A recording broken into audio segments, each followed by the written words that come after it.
Hello again everybody, this is Patrick.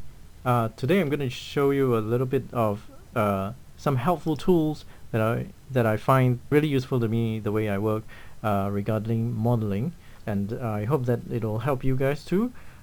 Alright, let's get started and create the plane, and I'm going to hide the ground plane, and let's deform that. Notice that I use scale, and I'm sure a lot of you guys do, to get it to the size you want. But if you're going to do any rigging or something like that, or you want to put it into a hierarchy or parent any child objects under it, I strongly suggest you freeze transformation on scale to get that back to 1, 1, 1. Okay. The reason for this is so that especially when you're doing non-uniform scale and you put some object underneath, you will get unexpected transformation when you try to rotate the object underneath or try to scale the object further, the children objects underneath it. Okay, to prevent all that, we scale it back to 1, 1, 1. You can keep the rotation if you have non-zero rotations. Now what we want to do is really mess it up so that it's not aligned in the faces are not aligned in XY, the world axis. So what we do is do a sign, add, okay, let's just do 90, 90, 0, and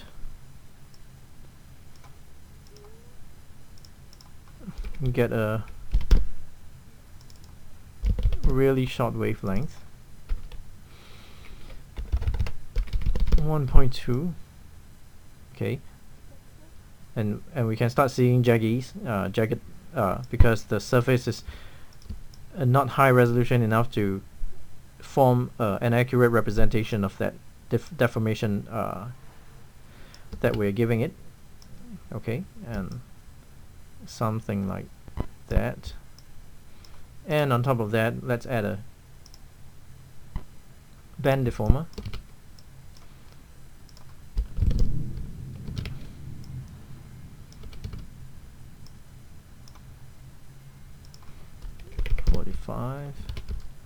degrees, and bend it like so,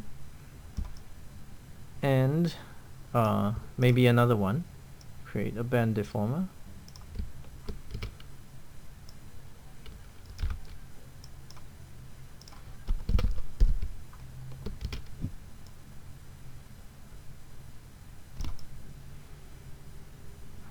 like so.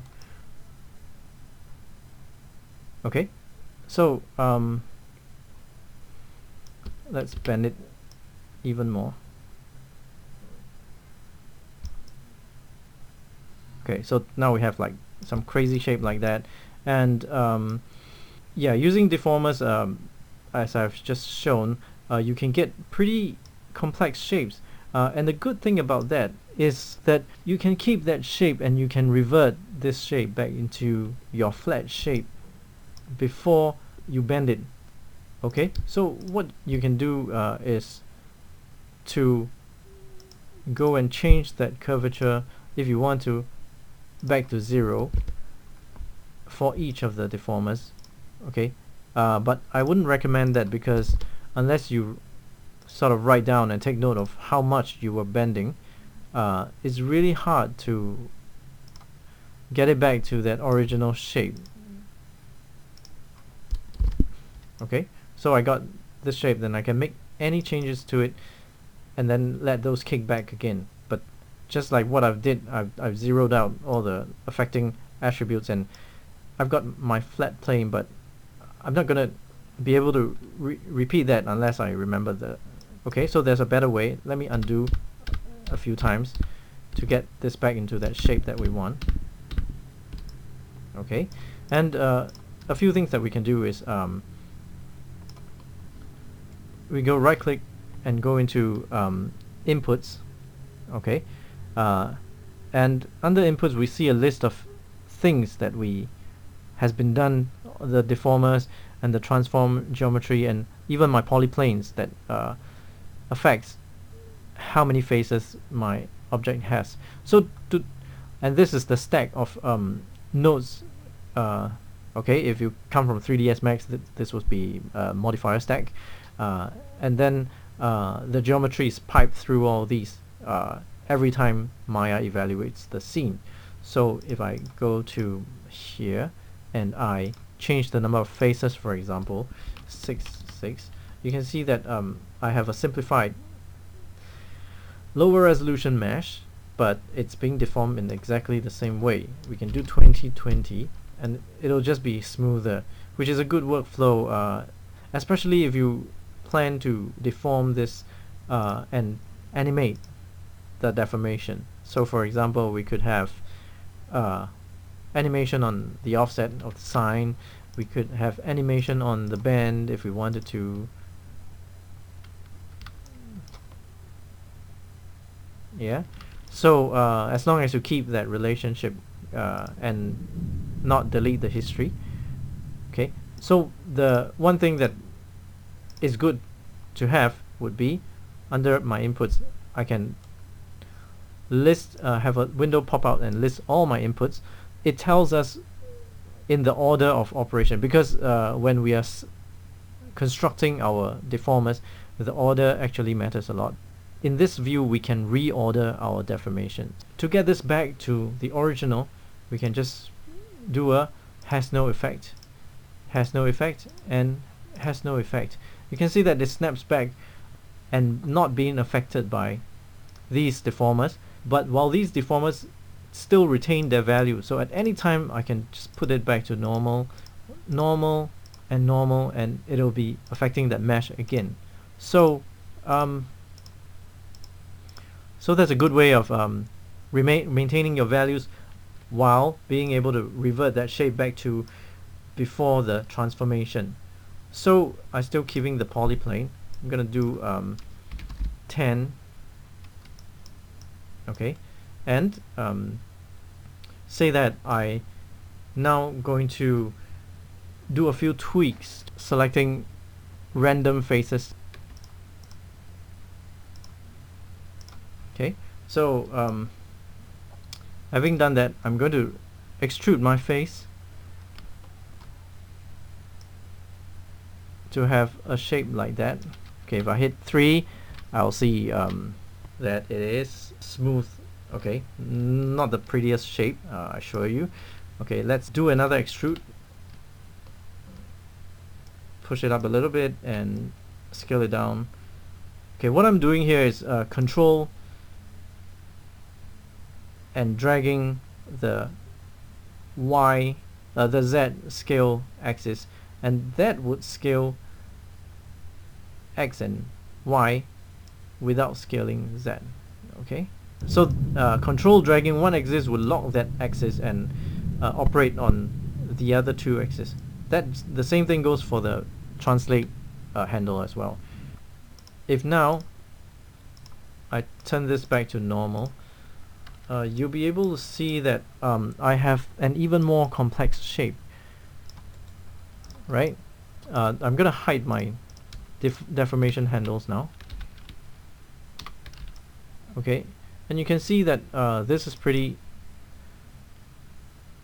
good and controllable when we lay them out flat, and it's quite hard to model them once they're in that final shape and to tell whether they are of the same height or not, because now all their heights are sort of like bent and deformed. It's quite hard to model like that, right?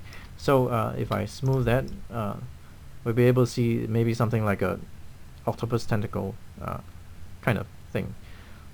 So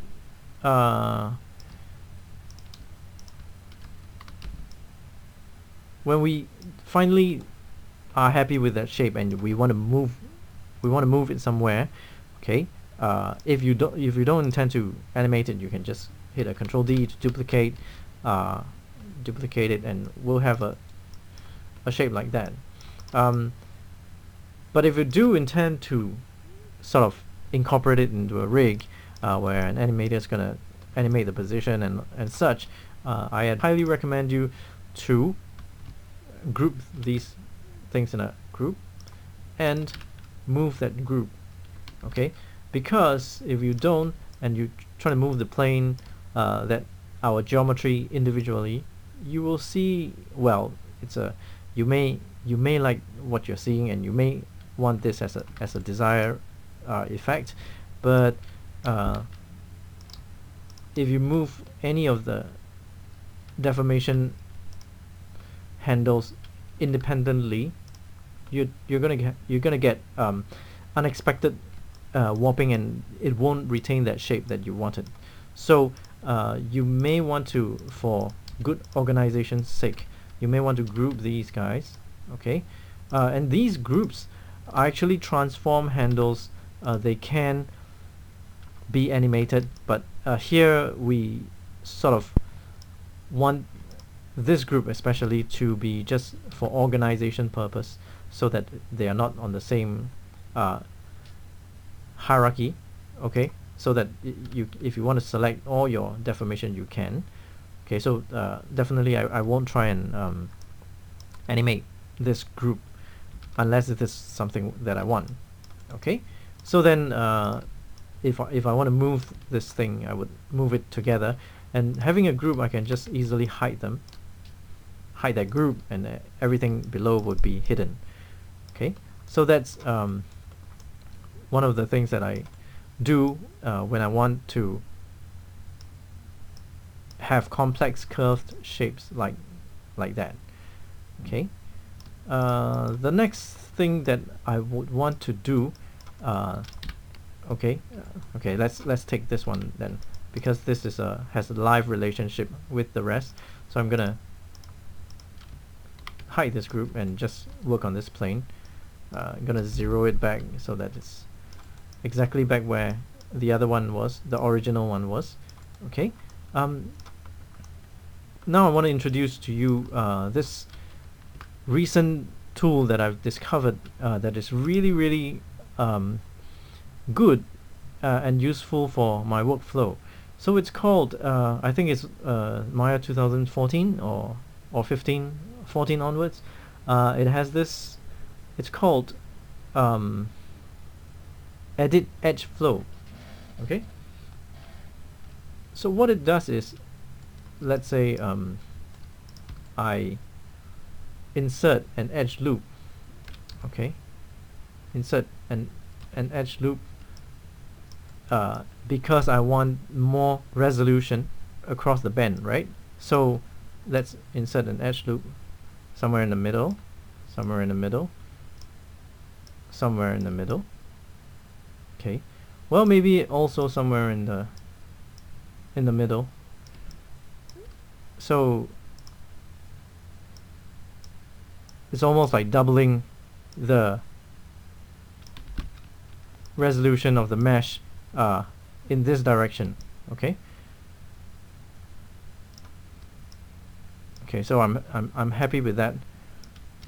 So what's happening is you see that the resolution has increased, but the curvature is still straight,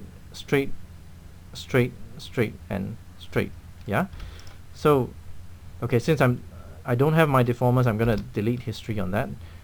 Now this edit edge flow is something really helpful. So let's take this line. We can see that it's still straight after we've added our division. Okay, so I'm gonna do edit edge flow. Okay, there's just one attribute that can be adjusted in the attribute editor, so I'm gonna do edit. So did you see what's happened? Let me undo that. Okay, and redo. Okay, after I've applied edit edge flow, whatever was I just undo again. So whatever that was straight, and I redo edit edge flow, it sort of knows and sort of does a good guess of where your curve wants to go. And it's not only just in this direction. You can see as I'm undo, you can see every edge is sort of straight in my silhouette as we are looking at it. So it's straight and it's straight and a straight line. All this is before my edit edge, and now let's do the edit edge flow. Okay, and now you see it sort of created a smooth, tries to create a smooth flow. Okay, and at some edges it sort of interprets it as wanting to go, so all these are concave, right? And here is a convex, and here is a concave.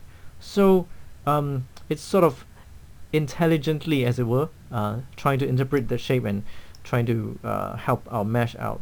Okay, so what was that attribute, that the only thing that we can control, which is adjust edge flow. So if I highlight this attribute and use my middle mouse and drag, okay, it's from 0 to 1, we can adjust that effect and anything in between. In fact, you can do 2, okay, or 3 to accentuate that effect. Okay, as you can see, the shape is it's quite complex, so you may have to adjust a few things after that. Okay, but I think it's quite helpful in most cases. You might have to move some stuff back, and you know how painful it is to move things, especially in a shape like that, because there's no apparent axis where is X and where is Y and where is Z. So it could be a good tool to help out. So the next thing here, you can see that most of our curves are sort of like in a convex manner. So I think that edit edge flow would work better here in this case. So edit edge flow. Okay. Number 2, 3. Not too helpful, I'm afraid, in the case of this shape. How about this one? Okay, edit edge flow again, and you can see that it works beautifully on this one. Okay, when you push it too much, it shows all the edges are sort of pushing upwards because there's a big drop, and you can tell that the curve is on top of that. Okay, so that's one.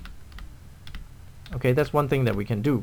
The next thing that we can actually do, okay, I'm gonna undo, okay, to undo the vertex operation that I did by moving it around. That's the next tool that I'm gonna introduce to you, is the slide edge tool. Okay, because all these edges are not aligned to any part of the world, you can see that my handles are useless. Okay, but we can do a slide edge. So I have this edge loop selected, and you can go to slide edge tool. So it's under mesh tools, slide edge tool, and if you click it, you will enter a slide mode, and there'll be instruction to tell you to use the middle mouse button to slide. So I'm gonna use middle mouse button and drag.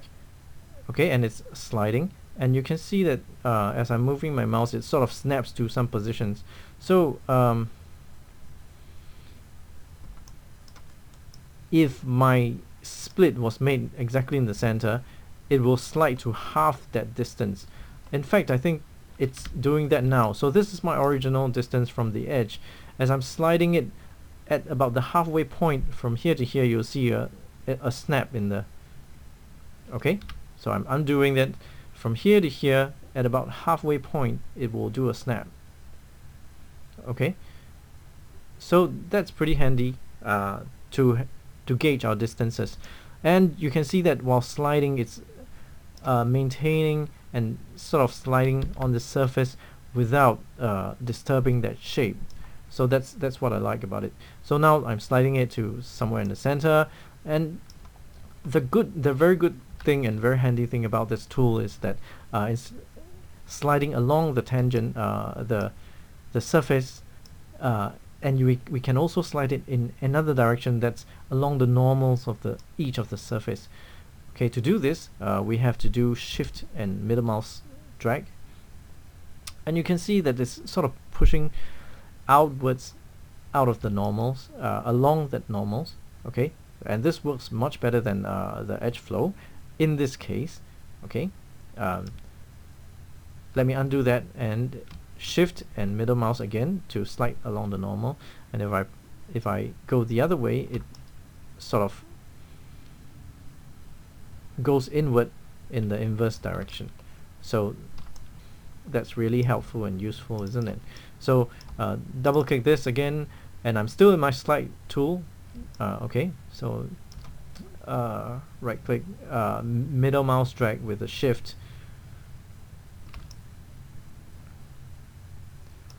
Okay, we can even do that on this one. Double click to select the entire edge loop, and Shift middle mouse drag.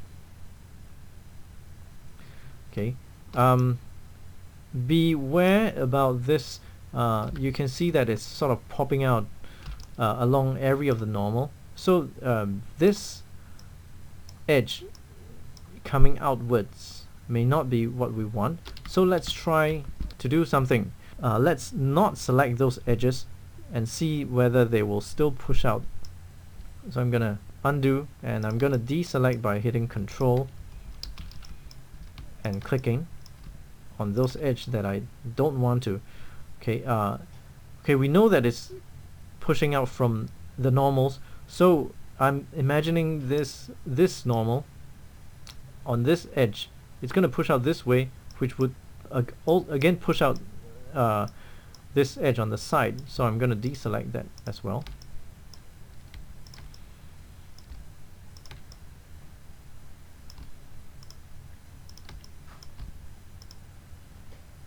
Okay, if you're used to this, and you can become very fast at it. Okay, so I have that. Now I'm going to do my Shift middle mouse while in my Slide Edge tool, and as we sort of expected,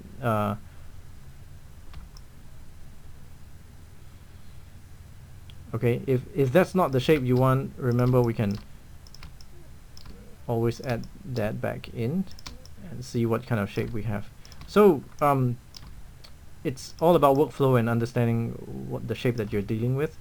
So maybe it's inevitable. You can't avoid it. Okay, but after doing that, maybe we can sort of just select those edges that we missed out, and sort of push them back in, don't you think? Maybe we could. So middle mouse drag. You can see that we sort of push them back, so we sort of still have a straight edge. Okay, so something like that. So I think with these few tricks, I think I didn't do a very good job with that edge flow thing. Okay, in this case it didn't really do much because I have a lot of concave and convex surfaces, which could be quite hard to demo. I'm gonna sort of do a soft select and affect a few faces, and pushing this out. I'm gonna push this back in. Okay, so now we have a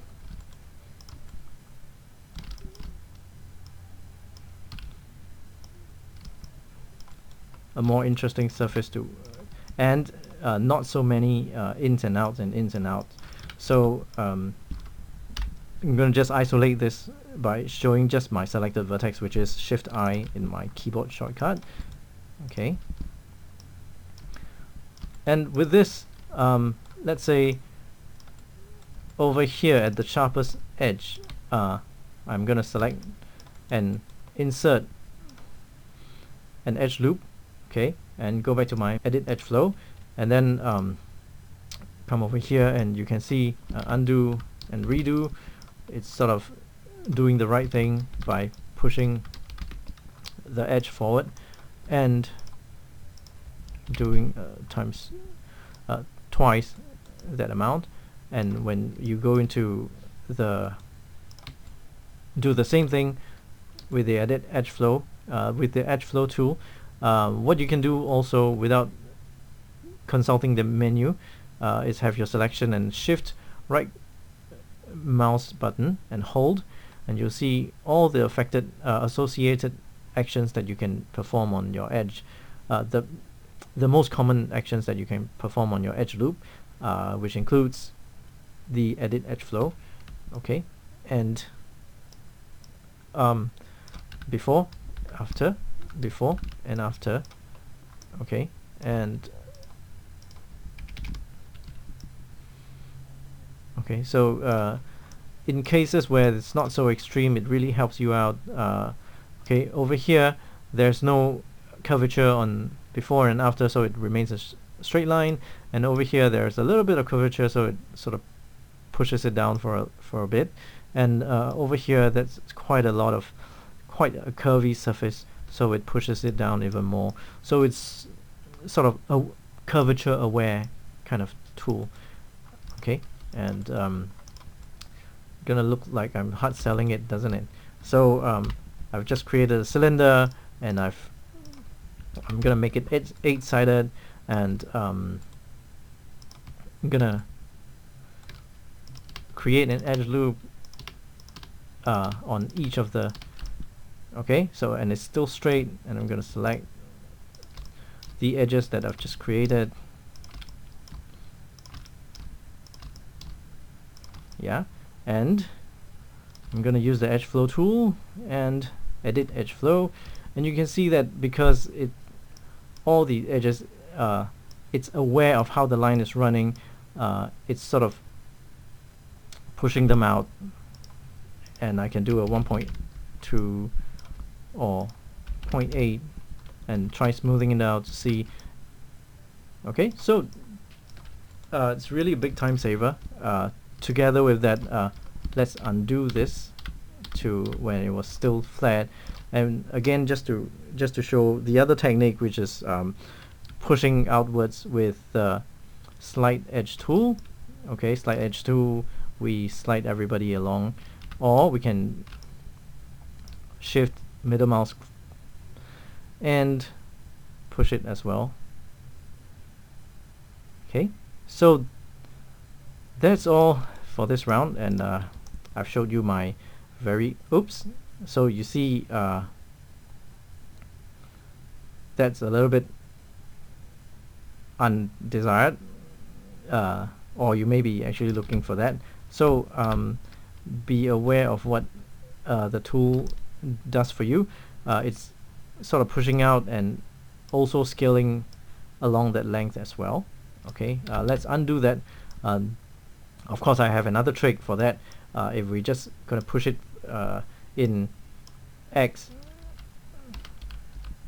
and Z axis, so if this cylinder is along that axis, the world axis or a local axis, what you can do is with all these edges selected, you can like just what I showed you, constraint scaling of Z and X. So how you do that is control click and left drag on the axis that you want to lock. So we want to scale it on x-axis and z-axis, but we don't want to scale it on y-axis. So control left click, and you can see that we are scaling it, and it's not scaling on the y up and down on the vertical axis. So we've successfully locked that scaling. Okay, and yeah, this happens to be a cylinder, so that works. And as we can see, when we were trying to scale, when we were trying to slide edge loop, and it doesn't really do what we want in certain cases. So edit edge flow has its really good uses for certain cases, and in other cases the slide edge tool would be a good candidate for your operation. So I hope you learned something, and I hope it's helped you in some ways. Send me some comments and how you deal with situations like that. So thanks for watching. See you next time.